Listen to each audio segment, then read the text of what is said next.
एक छोटे से गांव के किनारे एक घना जंगल था। ये जंगल दिन के वक्त तो बिल्कुल आम लगता था, मगर रात के अंधेरे में वहां से अजीब व गरीब सरगोशियां सुनाई देती। गांव के लोग इन सरगोशियों से खौफजदा थे और बच्चों को वहां जाने से सख्ती से मना करते थे। एक दिन चार दोस्त अली, सारा, फहद और जोया विस्पर वर्ड होलो के बारे में सच्चाई जानने के लिए निकल पड़े। वो सोचते थे कि ये सिर्फ गांव वालों के ख्यालात हैं और कुछ भी नहीं होगा। चांदनी रात थी जब वो चारों जंगल के अंदर दाखिल हुए। शुरू हुआ मैं सब कुछ खामोश था, सिर्फ पत्तों की सरसराहट सुनाई दे रही थी। लेकिन जैसे ही वो जंगल के मरकज के करीब पहुंचे, एक सर्द हुआ चली और सरगोशियां सुनाई देने लगे। चले जाओ, यहाँ से चले जाओ। ये सरगोशियां धीरे धीरे करीब होती जा रही थी। बच्चों ने एक दूसरे की तरफ खौफजदा नजरों से देखा, मगर अली ने हिम्मत दिखाई। हम यहाँ सच्चाई जानने आए हैं, हमें आगे बढ़ना होगा।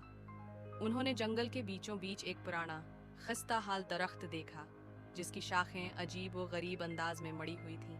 दरख्त के नीचे एक प्रासरार सी रोशनी झलक रही थी। जैसे ही वो करीब पहुंचे, रोशनी एक भूतनिमा वजूद की शक्ल अख्तियार कर गई। तुम यहाँ क्यों आए हो? भूत ने धीमी और गूंजदार आवाज में पूछा। सारा ने कांपती हुई आवाज में जवाब दिया, हम जानना चाहते हैं कि ये सरगोशियां क्यों होती हैं। भूत ने उन चारों को एक कहानी सुनाई। ये जंगल कभी एक खूबसूरत जगह थी जहाँ लोग खुशी खुशी रहते थे, लेकिन एक लालची शख्स ने यहाँ के दरख्त काटने शुरू कर दिए और जंगल के कदीम रूहों को नाराज कर दिया।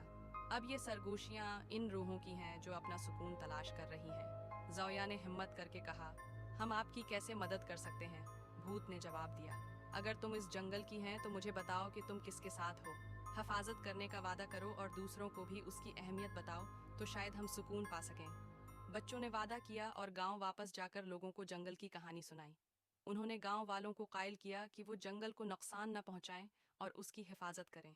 वक्त के साथ विस्पर वर्ड होलो दोबारा पर सुकून हो गया और सरगोशियां हमेशा के लिए खामोश हो गईं।